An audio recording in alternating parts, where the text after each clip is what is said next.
Hey, Greg? welcome to Thursday Checkdown.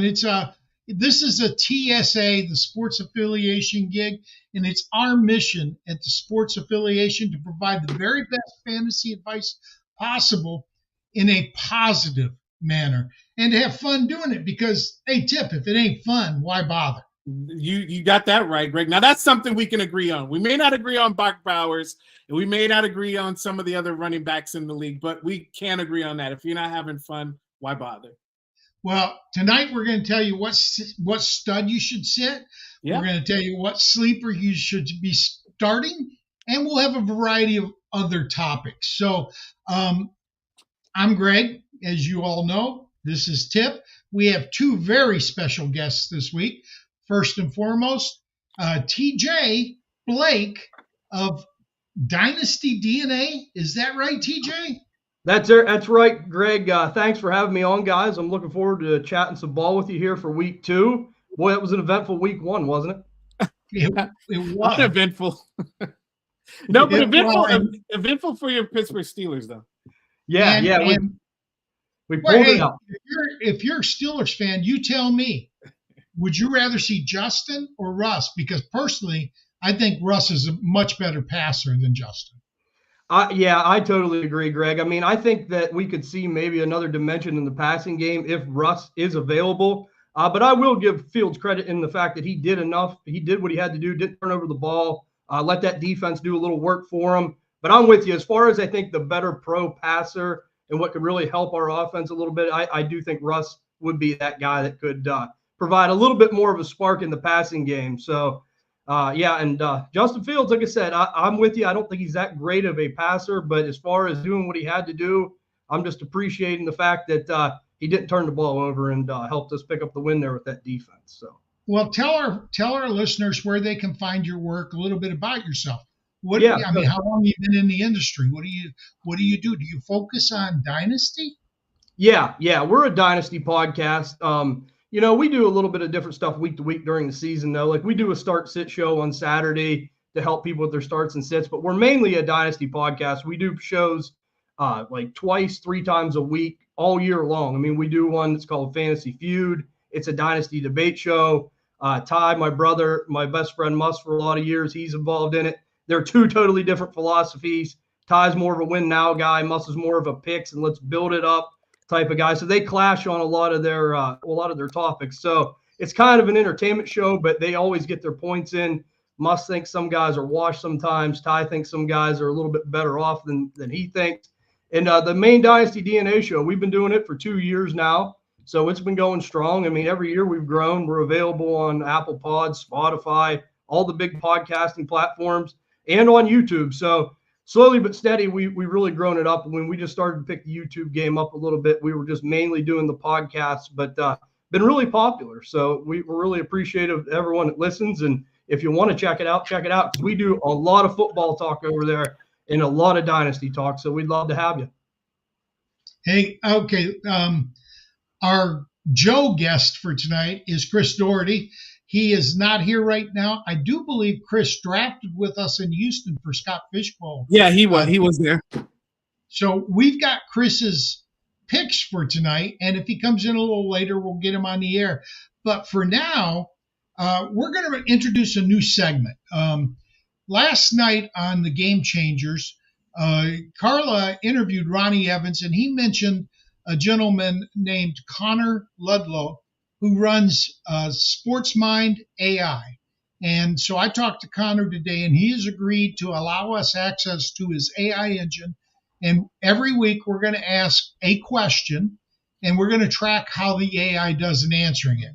So this week our question was basically, I don't have it on my show notes, was to evaluate, rank 3 players. Tip, you picked them. Tell us who they are. Yeah, so it was Travis Etienne, Kyron Williams, and Zach Moss. I feel like those 3 players are kind of hard to gauge over the first week of the season. So what I did was Greg and I are going to ask the AI assistant and see what AI says. Does the AI have a name? Pardon me? Does the AI have a name? Yeah, it's SportsMind. SportsMind AI. Okay, cool. So we're gonna see if And- Sport Mind has the answer. I didn't know if And it was I'm like gonna- theory or something like that. Okay, so I asked him for week 2 to rank them, and here's what it said. I'm reading. Sorry about that. But basically said, I asked, how would you rank Kyron Williams, Zach Moss, and Travis Etienne for week 2? And it said Kyron Williams. I have Kyron Williams ranked 9th among running backs for the season, and he has an overall ranking of 32.75. The strong performance in week 1 and dominant role in the backfield make him a solid option. Given his current form and potential increased workload in the offense, he is a strong start for week 2. Travis Etienne, while Travis Etienne had a mixed performance in week 1, he still holds significant potential. If he can bounce back in week 2, he might be a valuable asset. However, without specific weekly projections or rankings for week 2, it's safer to start Kyron Williams. Okay, so basically he ranked them Williams and then Etienne and then Zach Moss. And what he said about Moss was Zach Moss faces a tough matchup against the Chiefs in week 2, which could limit his production given the challenging matchup and his lower ranking compared to Kyron Williams. He would be the least favorable option among the 3. So we're going to basically do this every week, and we're going to track how these come out and score. And then around mid-season, we will have Connor on to discuss his AI and whether or not you guys should consider subscribing to it to get your help from him. It's like any other subscription service. You want the best advice available. And basically, I always say experts are wrong at least 40% of the time. So if the AI can beat 40% of the time, then there's probably worth the investment, which is great. So now we're going to go to our mailbag portion. And I'm just not sure if we used to have a news separator, but we're not doing news anymore. So we're just going to go straight into the mailbag. And for the mailbag, I do have that all set up for myself. So, and I'm going to start with TJ here, Tip. So from Charles Desjardins, drop 1, Jonathan Brooks, Christian Kirk, or Jerry Jeudy. Jordan Love got hurt, so he needs to make room for a quarterback. What's your advice, TJ? Boy, that's a little bit of a tough one because what we've seen out of Carolina this past game was pretty tough. And I know Jonathan Brooks is on the IR. He should be back, I'm guessing, middle part of the season here. But if I had to drop one, I think I'm going to drop Jerry Jeudy here. This Browns offense was atrocious. Deshaun Watson just looks terrible. I know he got that little dinky touchdown, but outside of that, there was nothing there. I think there's a little bit more upside with Christian Kirk and the Jaguars offense. I do think they need to get a little bit more of a killer instinct about them.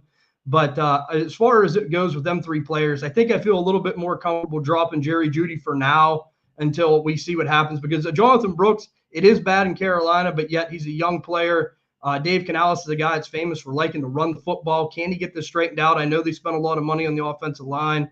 So if I had to pick one, I think for now I could drop Jerry Jeudy because if I'm going to go on the wire, I feel like I can find a player that's similar value or if not better. Someone like, I mean, look at DeMarcus Robinson just come out of nowhere here. Like he's a great fit for the Rams. I mean, we're going to have injuries all season. So I think it's easy to replace a guy like Jerry Jeudy. If Jonathan Brooks comes in and puts up a big game, it's harder to replace a quality running back like that. So I think that's what I'm going with, Jerry Jeudy. I don't know how you guys feel. Okay, Tip. All right, Greg, I'm going to need you to repeat the question, just the players and if it's a trade or whatnot, because my internet here, I need to call the cable guy because this internet has been spotty. Drop 1. We got a lot of questions, so we're going to speed it up a little bit. We got 5 more minutes for this segment.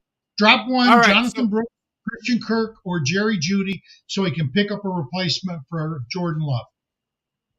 Yeah, I agree because I heard what TJ said. I do agree with the Jared Jeudy. I think Christian Kirk still holds a role in this offense. Jonathan Brooks is going to hold a role, especially how putrid that not only the team, but the running backs were last week for Carolina. So I think, yeah, it's going to have to be Judy. I like Judy, though. So when he first said Judy, I was like, but I think the other two are just they're staples on their team. And that Cleveland offense, I need to see a drastic change from it.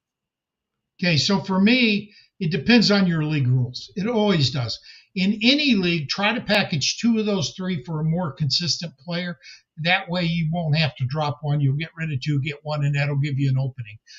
In a redraft league, I'm dropping Brooks because it takes 18 months to come back from an injury like he had, and he got hurt in November. So I don't expect him to have much value at all this year, especially on that Panthers team. But in a keeper or dynasty league, I'm with you guys. Jerry Jeudy's the one to drop. Next one from Tim Sansing. We're going back to you again, TJ. Pick one quarterback and one wide receiver for the rest of the season. The quarterbacks are Jaden Daniels and Dak Prescott. The wide receivers are DJ Moore and Devontae Adams. Pick one of each. Oh boy, that's a little bit tougher. I think if I'm going to pick a quarterback, I'm going to pick Jaden Daniels just because of the rushing upside, what he can give you. This Commanders team has a horrible defense. They're going to be in a lot of shootout games. I think he's going to be moving around a lot, and that's going to get you a lot of points because I think they're going to have to rely on him to be like a Superman type guy. Dak Prescott, he looked okay against the Browns, didn't dominate. The Browns do have a good defense, but kind of subpar. Give me the upside with Jaden Daniels. And as far as the receivers go, man, that's tough. Devontae Adams or DJ Moore. I think I'm going to go DJ Moore just because I think that the Bears will get this straightened out. And he's always going to give you a safe floor. Devontae Adams might hit some of them bigger games, but I think he's going to be a little hit or miss with Gardner Minshew in this offense. So I think I'm going to go with Jaden Daniels for quarterback. I'm going to go DJ Moore at wide receiver. We're going to have some differences here. Tip, who do you got? Well, the thing is, DJ Moore is going to be the de facto wide receiver this week if Keenan Allen is indeed out. We already know or think that Rome Odunze should be out as well. So that means more targets towards DJ Moore. So I feel like DJ Moore is the play here. I know last week they had a terrible showing. I think they do a little bit better this week against the Texans team that gave up some points through the yards to Richardson, the 9 passes that he completed. But, I feel like it's going to be a different approach this week. I think they're going to be a little bit more aggressive. Although they're shorthanded, I think DJ Moore is the play. And then as far as Dak Prescott, I always like the side of the rushing ability, but they're playing against the Giants. The Giants have a really good front seven that they're dealing with here, especially on the defensive line. And with the issues that the Commanders have on the offensive side, not this week, rest of the season. I couldn't hear you. It's for the rest of the season. Oh, for the rest of the season. Okay. So if it's for the rest of the season, I'm still going to go with Dak Prescott because I think he's going to be throwing a lot of touchdowns out there. I think that, they're going to be – their run game is non-existent to me. The other thing, too, is I feel like, again, I'm going to start we're talking the rest of the season, but I'm going to start right at week 2 because that's where we are. So I feel like this is going to be one of those games where it's a shootout as well. So I feel like definitely stick with Dak Prescott. I do like to have the rushing ability, but I just didn't see enough from that offense either in the Commanders. Okay, so for me, rest of the season implies redraft league. And if it's a redraft league, the choices are obvious to me, and it's Dak and Devontae, exactly the opposite of TJ. If it's a keeper or dynasty league, it's a little bit tougher for me. Dak is solid long-term option, but Jaden's could be spectacular, and he's only 23. My problem with rookie quarterbacks, they make a lot of mistakes. My problem with rushing quarterbacks, they tend to get hurt. Very few rushing quarterbacks have long careers or even play all the games in the season. So I'm going Dak either way. DJ is a consistently good receiver despite having poor quarterbacks, but he's got a rookie quarterback, okay? I'm just not willing to take DJ over a guy that I know is going to get 170 targets. Now, is Gordon Minshew the best quarterback possible? No, he's not. But I like the opportunities for Devontae over DJ Moore. But if it's a dynasty league, I go the opposite way. If it's dynasty, I'm going to want the kid, although it's real close, but I'm definitely wanting DJ over Devontae because Devontae's 31 years old. So next question is from Matthew Rucker. Flex option for week 2, 10-team league. Kind of explains why he's got these guys as flexes. Jaden Reed, Tony Pollard, Malik Neighbors, or Brandon Ayuk. TJ? Man, that's another tough one. Like a 10-team league, you said there's some good players there. I love Jaden Reed. I love what he did last week, but not having Jordan Love, that's going to affect him. Tony Pollard, I've seen a lot of good things out of him. Can he do it again? I think maybe he can. Brandon Ayuk, I think it's going to take a little time with this contract stuff. We seen it last game. Them reps are valuable. Give me Malik Neighbors. I mean, here's the thing. Like, this Commander secondary is horrible. Horrible. I mean, I watched that game, and they just got lit up by Baker Mayfield and every receiver Tampa Bay had. I know the Giants played horrible, but if they're going to do anything, this is the game. I mean, if you pick this guy, you pick them fairly high. Jaden Reed, Tony Pollard, I mean, you can make that conversation. Malik Neighbors, I understand Brandon Ayuk, a little tougher. I mean, he's definitely the polished, better player, but I don't know, man. I just have a good feeling about Malik Neighbors this week. If he's going to do something, this is the week, and I think he's going to do it. So I think I'm going Malik Neighbors out of that group for this week. All right, Tip. For me, I'm doing Pollard. We just saw what Jordan Mason did against the same Jets, and the Jets have a really good defense. But what's suspect on the Jets is their run defense, and we saw it was evident in Week 1. So I'm going with Tony Pollard. I understand Tajay Spears is there, but I like the fact that Tony Pollard was used in the red zone. I like the fact that he still catches passes. You know, we talked about him and Tajay Spears being kind of similar, and they are in some aspects, but I feel like Tony Pollard is just the back that they maybe trust a little bit for those harder yardage that you need to get.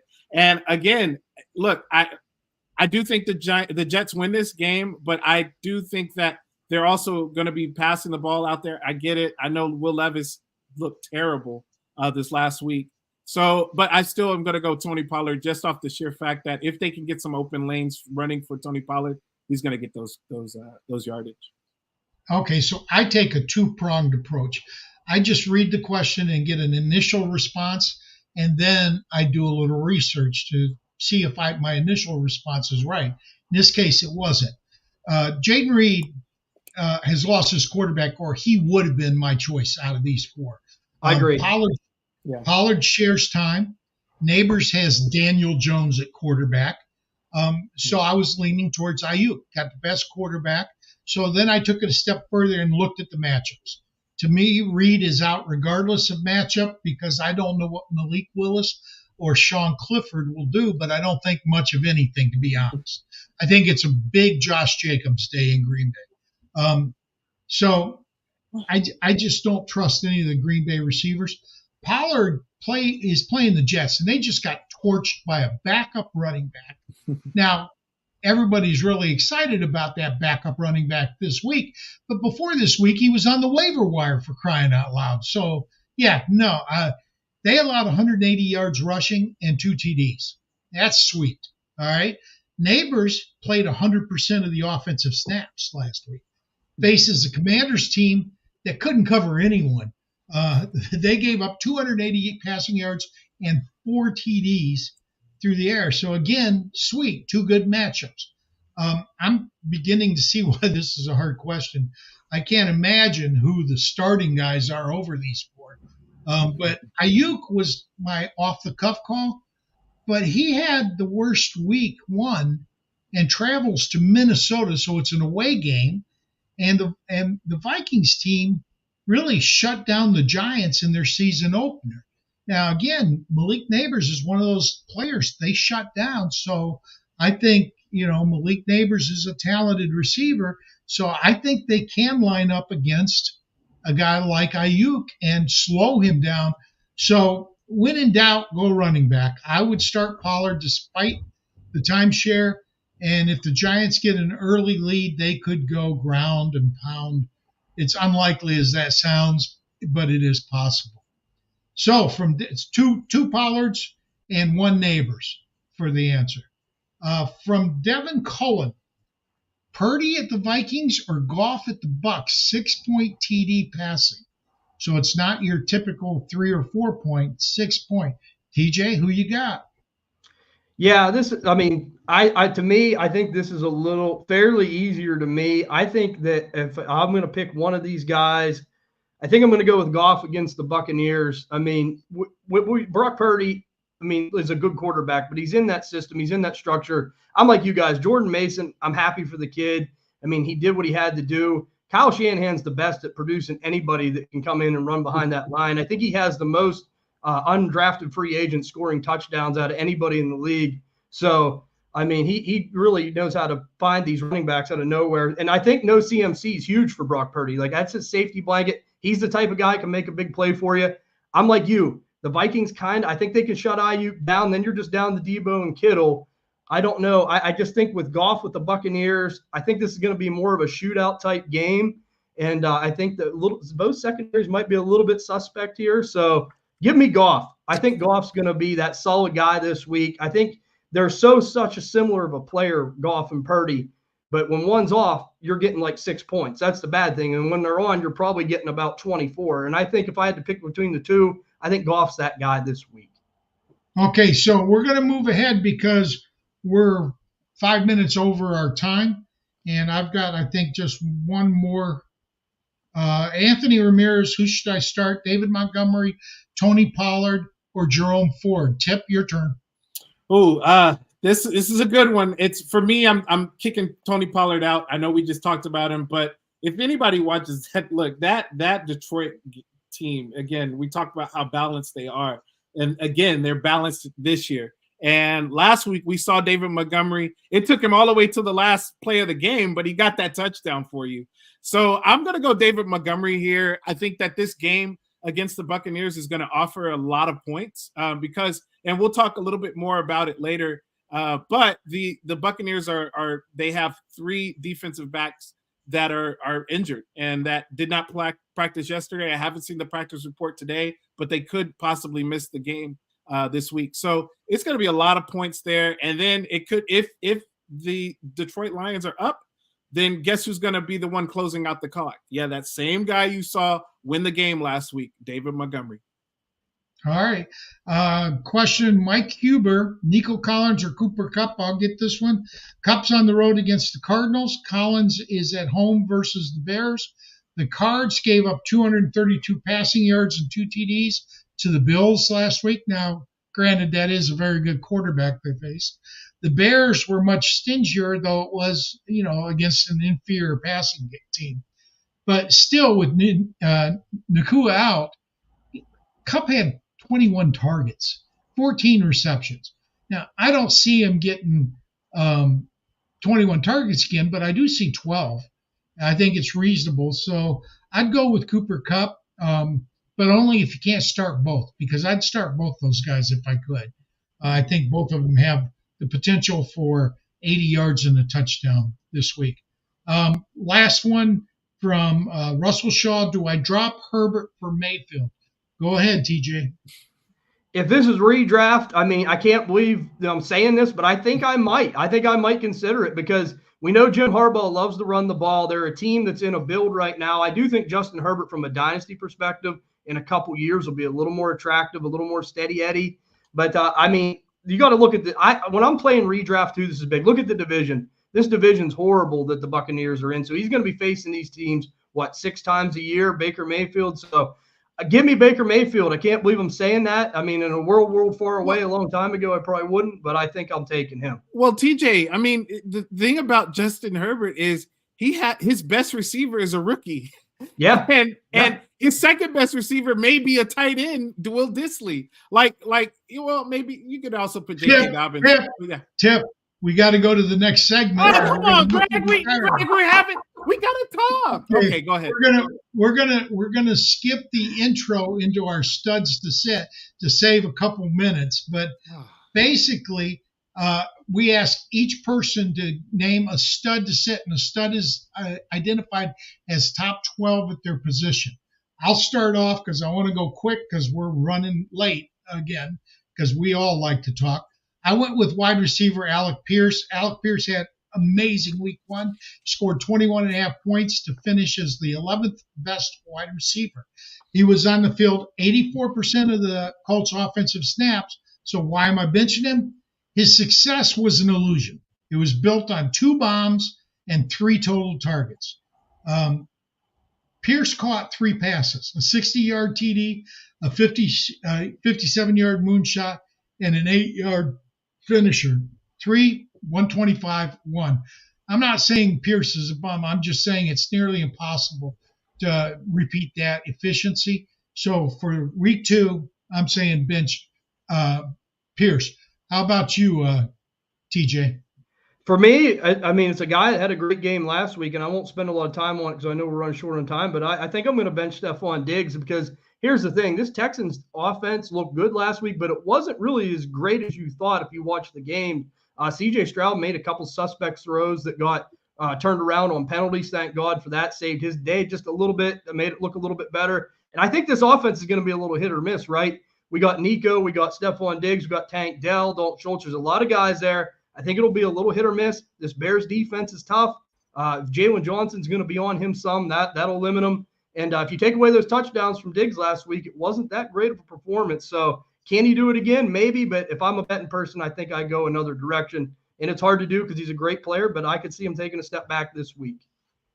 All right, it's up to you. And then I'll go out. I got to go find out what Chris said, but he did give us one. So go ahead, Tip, while I find out what Chris said. Yeah, Ramondre Stevenson is my pick. And I know last week he had 28 carries and a win against the Bengals. And, you know, that was bad in itself. But, you know, the Seahawks are their next opponent, and they gave up only 99 yards. And I say only. I mean, a lot of teams gave up 100, 150 plus. But they gave up 99 yards last week to a Denver team. And I feel like that this week, that Seahawks team is really, really good on the back end. They only gave up 138 points to the receiver. So if they focus in on this run game, which I think they will, they can easily stop the running back Ramondre Stevenson this week. Now, he's going to catch passes for you. That's what he does. They also had Antonio Gibson in the game as well. So you got to keep in mind that Ramondre Stevenson will not have the same week that he had this week. But I will say this. Ramondre is still a guy that you start. Okay. Now, Chris had actually given us one. I need to explain. We're basing this off my personal league, which does reward points for return yardage.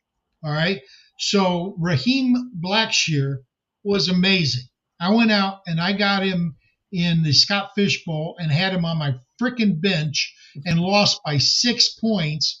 And he scored more than any other player, quarterback or any player on my team, because he scored 40 points on return yardage alone. Now, I'm going to justify Chris's pick here because he's playing against a team that only allowed 1 return last week and seems content to boot the ball into the end zone. So if I would have chosen Raheem Blackshear as well, and I'm certainly not starting him in my Scott Fish Bowl this week. But if he faces another team that gives up returns, I will in future weeks, because 204 return yards on 8 kickoff returns, it was over 40 points, man. That's just really good. So, Iggy, can you take us to break and, pay the bills? Tell us who our sponsors are. Find your win tuition and elevate your sports betting with BettorTakes. BettorTakes examines your betting history to uncover hidden areas that cause bankroll leaks. Uncover patterns and biases so you can break the cycle of mistakes, avoid weaknesses, and play into your strengths. Our advanced stats offer unparalleled granularity, helping you immediately spot problem areas that could be affecting your success. Use the BettorTakes Edge Score to gauge your expertise for each potential bet, providing clarity and confidence in your decisions. Take control of your betting journey. Download BettorTakes from the Apple App Store or Google Play today and start understanding your biases for free. Before placing bets, check with BettorTakes, a smarter, more informed approach to sports betting. Okay, so we're back, but Tip, you and I did an ad that we didn't see here, but Larry Schechter wrote a book called The History of Fantasy Sports. Mm-hmm. And he featured some people that I know in that book. He featured Joe Bryant, who's a good friend of mine. Yep. Scott Fish has a section in that book. Bob Harris, yourself. I was in the book, yes. And he's actually being interviewed by Carla on her show next week. And she has asked me to co-host with her on that show. So I'll be on the air with Carla on Wednesday night. And if you guys have any questions, Carla doesn't do a pure fantasy show. She does a show it's fantasy related, but it's mainly about the people and not the game. And so she's going to dig into Larry, and you get to know a little bit more about Larry. So I just wanted to mention that. And you can find The History of Fantasy Sports on Amazon or any online book dealer. But our next segment, and by the way, guys, we're back on time, so you don't have to shorten yourself now, because we have 15 minutes for this next segment. The time police. The time police are done. Topic 3 for us, to me, it's just as important. You've all heard, always start your studs. That is the most ludicrous advice anybody can ever give you. If you hear that advice from a fantasy analyst online, find another analyst. Because you should never always do something or never do something. There's always exceptions, and we were very good last week in picking studs to sit.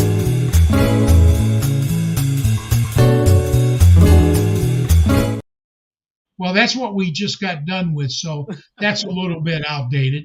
But anyway, we were very good at it. We were 3-1, and last year for the year, we were 62.5% correct on studs to sit. But just as important is finding those sleepers to start in their place. So what we're doing here is we're taking the top 12 quarterbacks and tight ends and the top 24 running backs and wide receivers and saying, you can't pick them.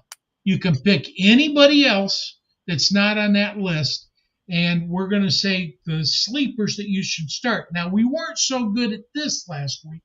We were 1-3, and part of it is my fault, because I really thought the tight ends would be much better than they were. They kind of sucked. But I'm going to go. Yeah, I'm going to go with.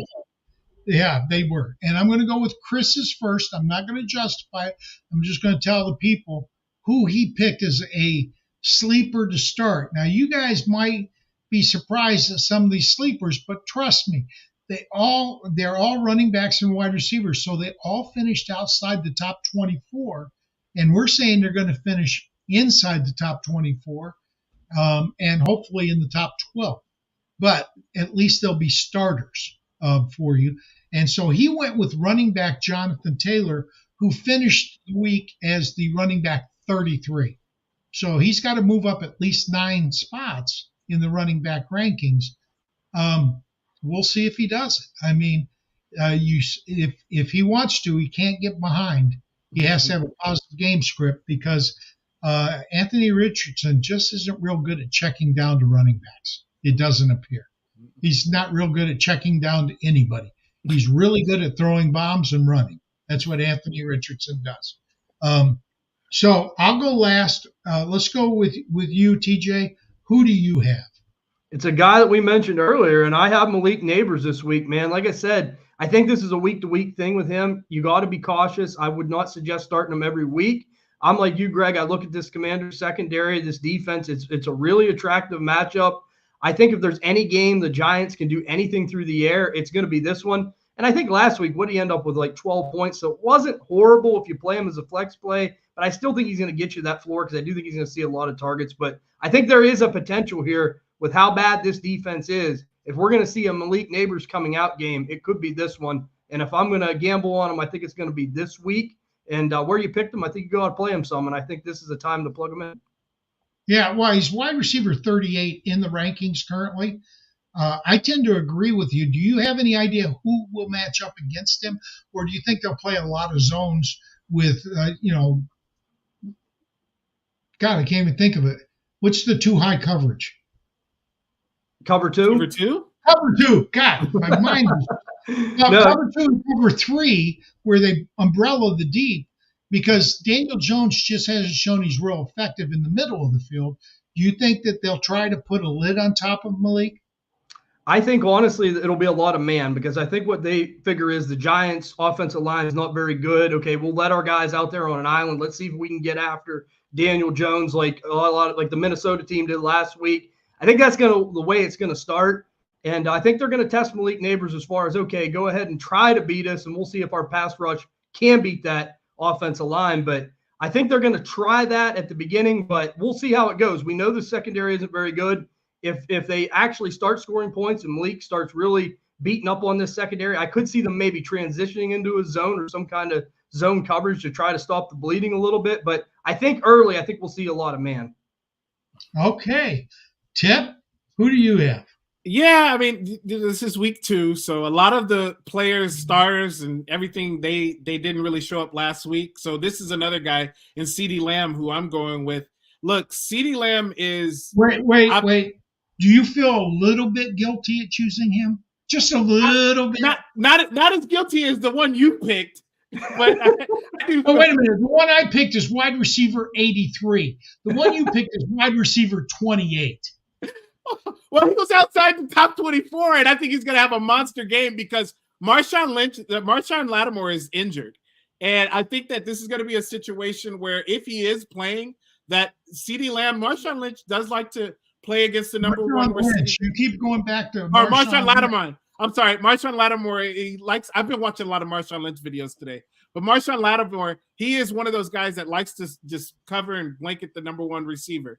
And what I will say is that if he's not in this game, and they are also out with possibly Jake Ferguson on the Cowboys, CeeDee Lamb could see 12 plus targets easily. I think that this is a game where he just gets right. He goes back into that mode with him and Dak Prescott. And one other thing I'll say, CeeDee Lamb has not had a bad back-to-back game since 2021. That was the last time you could see that he had 2 back-to-back games under 10 points. Other than that, if he has a bad game, he usually follows that up with a really good game. So I feel like this is last week. He had a bad game. He's going to follow this up with a really good game. I say 120 yards and a touchdown for CeeDee Lamb this week. TJ, do you have any questions about that, or do you just think he's cheating? I do think he took the easy way out, but I can't say much. I can't say he's my buddy, and I think he's right. No, TJ, we are friends, but no, come at me, bro. No, if there's ever a layup, that's a definite layup, man, or finger roll, I should say. So no, well, I missed the last week. I missed because I think last week was Terry McLaurin, and I missed that one. So yeah. But no, I saw an opportunity. I'm gonna go with the opportunity, absolutely. And that's what you got to do, man. The door's open, walk through it, baby. Well, all right, Greg, talk to us about your guy. See, you guys gave me 7 minutes to do my guy, and it's not going to take 7 minutes. I cheated too, but I went with wide receiver 81, which to me is not nearly as bad as what my good friend Tip did. All right. First of all, tell him the name, Greg. Tell him the name. We'll get there. You guys know I'm a Michigan fan. All right. I grew up in Michigan. You know I love my Lions. Wide receiver 83 with 3 catches was Amon-Ra St. Brown. Now, there is no way the Sun God gets less than 14 points this week. Now, is 14 points enough to get into the top 24? Yes. Is it enough to get into the top 12? No. I'm expecting 10 catches from Amon-Ra this week. I'm expecting a touchdown. And I mean, Detroit looked really good running the ball last week. But other than JMO, they didn't throw to Laporta. They didn't throw to Amon-Ra. Now, he had one of his worst games of his career last week. That's how bad that game was, okay? He had 6 targets, 3 catches, 13 yards. 13 yards, all right? 4.3 points. He scored the same or less just 4 times in his career, okay? And that includes when he was a rookie, okay? His rookie year, he wasn't Amon-Ra his rookie year. He was, but Detroit didn't know that, so they didn't play him like he was Amon-Ra. Oh, good, Chris. We're going to get you in to do your reasoning for JT in a minute. Chris Did you was in think the it was? wrong time zone, gentlemen. I'm so sorry. No, it's not a problem. We thought it might be that when we didn't see it. Anyway, um, as a rookie, his first game was against the Ravens, where he was targeted just once, and against the Rams, where he wasn't even targeted once, against the Cowboys in his second year, where he played just 17% of the snaps. Those are the three other games that were worse than last week for Amon-Ra. So this week's opponent, the Buccaneers, looked great against a rookie quarterback. All right. Jared Goff is not Jaden Daniels. Okay. Jared Goff is going to light up that Bucs defense. All right. He had two games against Tampa last year. In the first one, he scored 30.4 points on a 12, 124, and 1 stat line. That's kind of what I'm expecting this week, to be honest. Then in the playoffs, he scored 21.7. Okay. 8 catches, 77 yards, and a touchdown. So I'm looking for a major rebound. So, Chris, welcome to the show. And we're on the sleepers to start. Put me in coach segment. Yours, we've already told him, was Jonathan Taylor. Now tell us why. Oh, yeah. So Jonathan Taylor, he really struggled against the Texans. He had just 3 yards a carry, 48 yards. He did sneak in a touchdown. But honestly, this category at this time, it's going to be a lot of people who are actually studs who had a crummy first week. Jonathan Taylor had a crummy first week. He's playing the Packers, though, this week. Packers let Saquon Barkley be the running back one in week 1. And so Jonathan Taylor, big bounce back this week. Now, what are you expecting? A big bounce back. Multiple touchdowns, 1 touchdown is. See, the problem I had with Taylor last week is that Anthony Richardson didn't appear to check down to him at all. Do you expect him to be used in the passing game a little bit this week? Do you think they address that in the off week? I think they can. I think more than anything, he's going to be an effective runner. And that was the thing that the Colts were desperately missing in this last week. Okay. Yeah. Tip, I see you nodding your head. Yeah. Well, I mean, last week, look at what Saquon Barkley did through the air and through the ground. So it is a possibility, that they probably see that on tape this week and are like, hey, you know what? Richardson, go ahead and just throw the ball, just dump it off to him, and let's see what happens. So I do see a scenario where, his receptions can come up a little bit. Not much, not maybe like what Saquon can do, but they do come up a little bit. But I do agree. I think he does get in the end zone for sure. See, as you guys can tell, I'm trying to stretch this out another minute and a half to get to our 15-minute mark. But TJ, let me ask you, the one problem I have with Anthony Richardson is he's not a proven passer. He's not an NFL passer. Strong arm, and he's accurate deep, but he didn't check down. He didn't read defenses, and he's inaccurate in the short and middle range. Do you think Richardson, at this stage of his career, has the ability to check down to JT? I really don't. I mean, honestly, I think touchdowns have to be there. And that's what really propelled Saquon last week, right? I mean, he scored 3 touchdowns? 3 touchdowns. Yeah.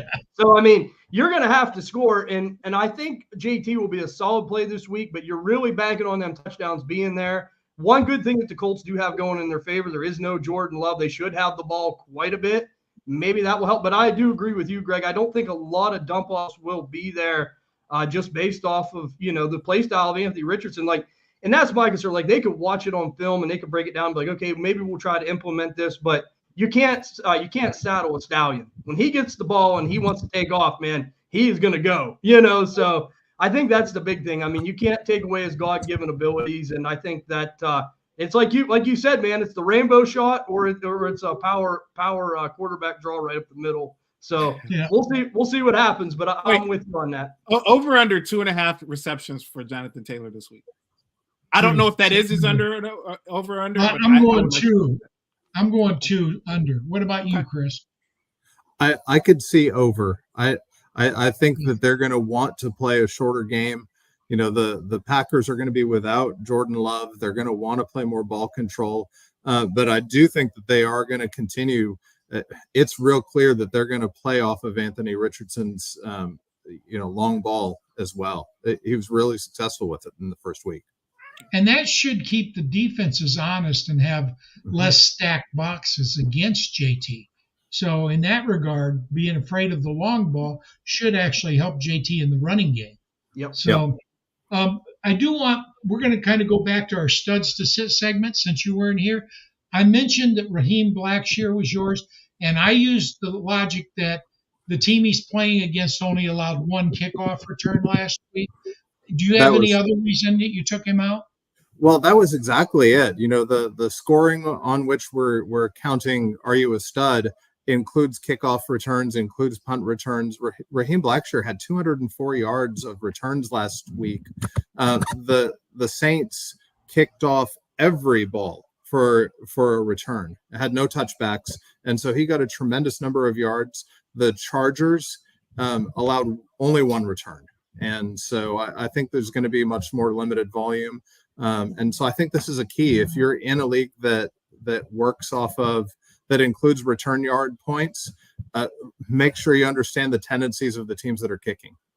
Yep. And to that regard, my good friend Tipp has an article up at thesportsaffiliation.com on return targets, people you should target for getting return yards if you're in a league that rewards return yards. So go to the Sports Affiliation and check it out, or you can go to tinyurl.com/tip, TIPP 01, and that will take you to the article. But please like it and comment on it so Tipp can get your feedback on the article. I thought it was excellent, personally. Yeah. So our last segment, and this is almost perfect. We have 13 minutes for the last segment. We like to have fun with it. Now, this came from Andrew Cooper. Okay, when we first started doing this,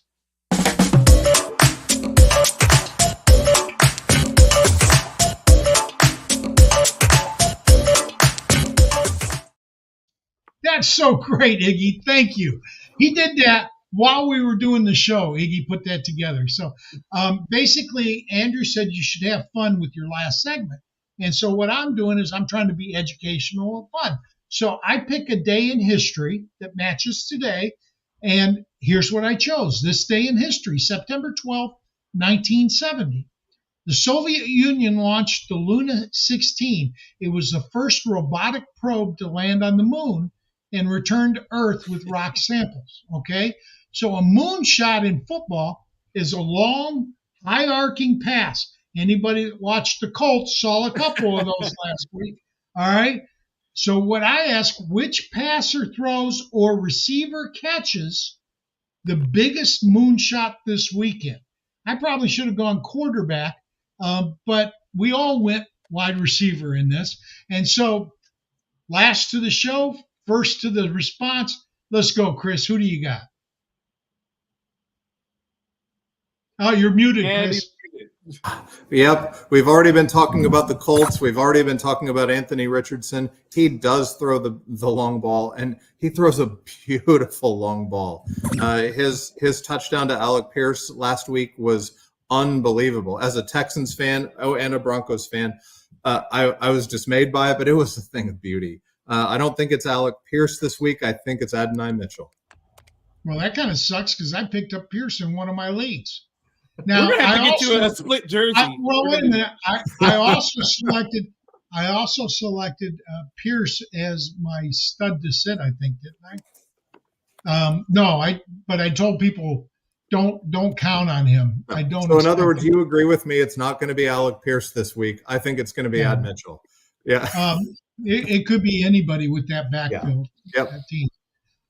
Okay, Tipp. I'm going to go to you next simply because you chose one of my Lions, and I love people who give my Lions love. Yeah, you got to check the practice reports on Jamison Williams, but yesterday he was limited. I think he's going to be okay, though. I know he had that ankle scare. It scared me because I have him on several teams. But this kid, every time he had the ball in his hands, it was electricity just going from the top of his head to the bottom of his feet. It was crazy. This kid always has the ball, and it always looks like he's going to take it to the house.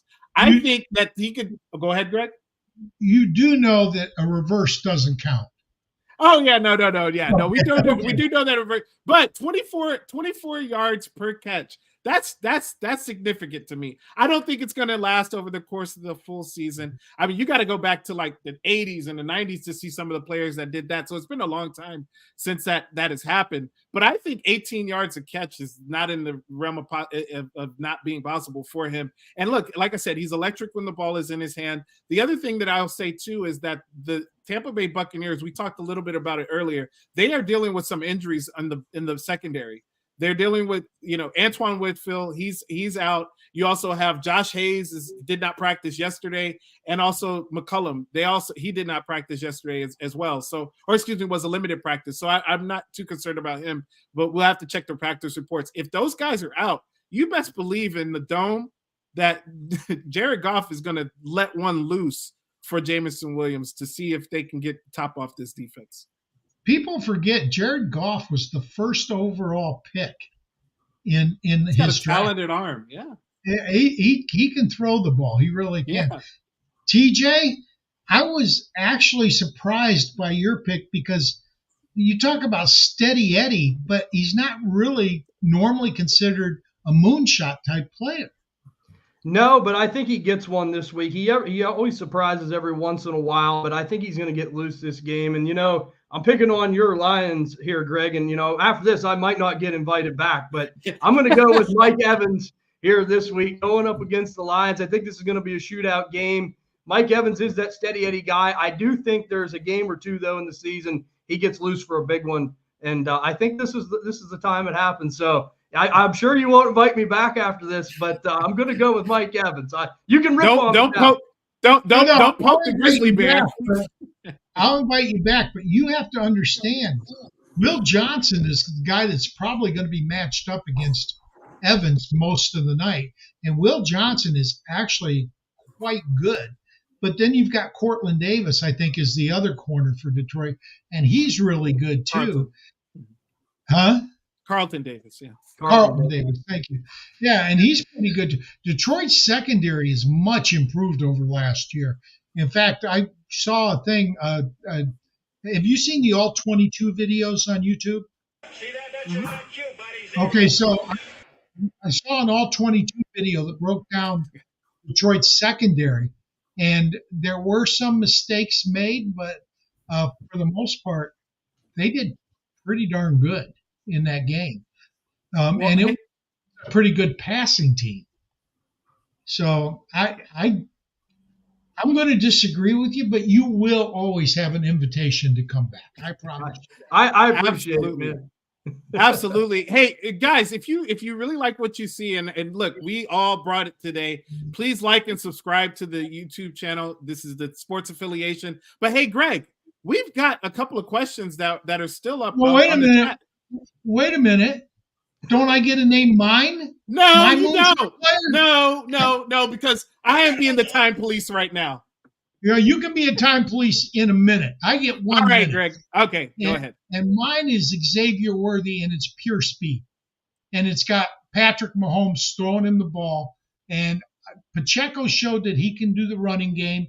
I think Kelsey's going to have a much improved game this week over the middle.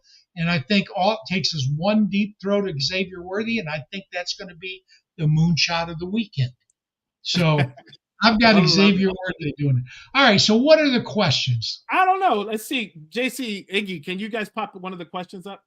Okay, this one says, with A-Chain starting, would you keep holding JWJ? Guys, I don't know who that is. Or drop to add Tyler Johnson or take Bigsby? I also have Jalen Wright stashed. What do you say on this one, TJ? Who is JWJ? That's what I'm trying to decipher. Jeff Wilson Jr. Oh, okay. No, he said Jameson Williams Jr. No, Jeff Wilson Jr. Okay.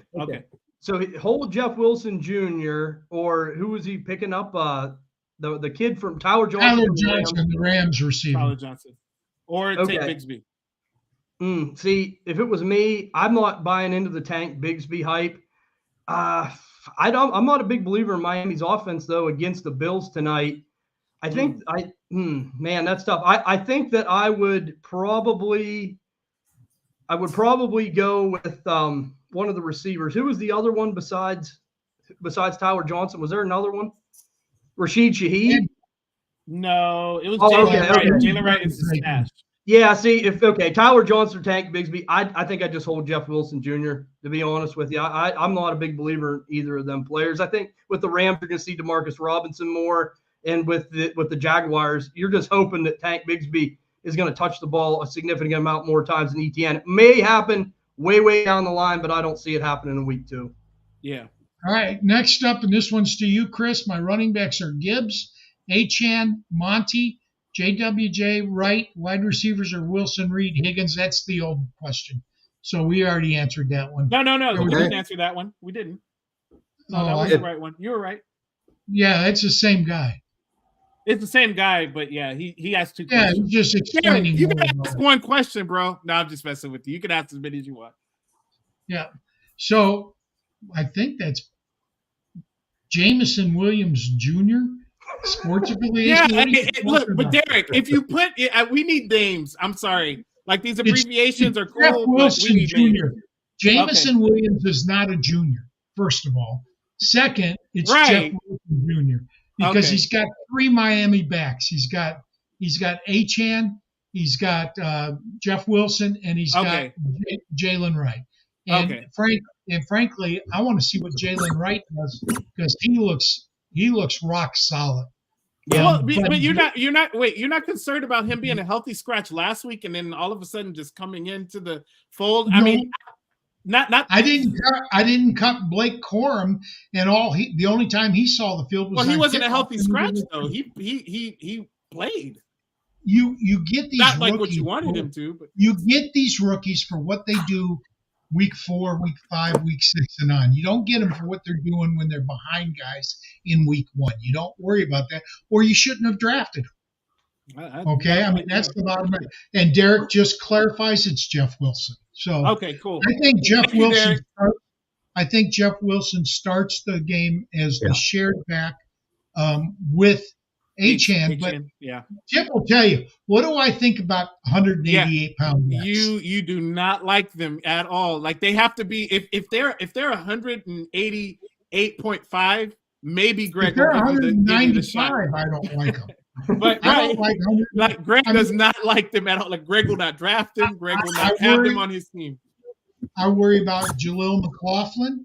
I worry about any of the backs that are under 200 pounds because they tend to get hurt.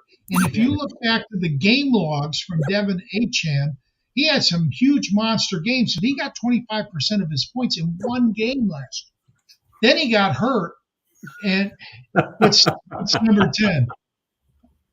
Oh, no, he got it against my Broncos. It was the worst game they've ever played. Yeah. So, yeah. And, all right, Jerry, you said Wright will be a weapon tonight. All right. I hope so because I've got him, but I'm not starting him until I see him be a weapon. I'm not starting Wright. I have Mostert out. If I had Jeff Wilson Jr., I would have played him. I'm not playing Wright today. With Achane active, it's got to be Jeff Wilson Jr. I mean, it's got to be. Yeah. Real quick before we go, Greg, I just want to get from everybody who they think's going to win. You just say the name. Greg, who do you think's going to win tonight? Buffalo or Miami? TJ? Buffalo. I'm going Buffalo. All right. Chris? I'm picking Dolphins. Me too. Me and Chris are together. All right. So we got 2 and 2. So next week we'll see who won out of that. That's pretty cool. Well, in fact, next week our guests are Disco from Drafters fame. At Big Draft Headquarters on Twitter. Yep. And Sworn Barrios.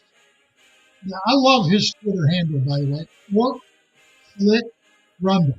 At Fork Slit Rundle. All one word. Those will be our guests next week. We'll do the same segments. We'll let you know how the AI did on our rankings. And next week, we'll probably ask some wide receivers. So if you have some wide receivers you want prepared, they have to be relatively close, and they should be close to being starters and non-starters. We chose 3 guys that, based on rank, would be non-starters. Based on history, should be starters. So next week's rankings will be based on week 1 and week 2. As we go, we expand the rankings based on the full season, not just the one game. So I want to thank again TJ and Chris. Chris, I should have been more clear, so it's my fault. Don't worry Oh, about it's all good. I'm so sorry. Yeah. And TJ, we will invite you back, but it'll probably be after the season's over. I'll be happy. Dissing my fans. Dissing my I had to get one cheap shot in, Greg, before you got me off here. So, but no, I appreciate you guys. I appreciate you guys having me on. Everyone that listens to these guys, they're legends. Listen to them. They're great. They have great advice. Always enjoy talking to them. They're great guys. So keep following, and I think you're going to go down the right path and have a good chance to win your fantasy championship. So. Yeah, and we're going to prove whether AI is good for you or not, and if you want to invest in it, because it's not free, but it's reasonable. If you subscribe to pay services, you're probably paying more money than it'll cost you to subscribe to the AI. So if the AI works, we're going to let you know that. Anyway, I want to thank you guys. Iggy, take us home.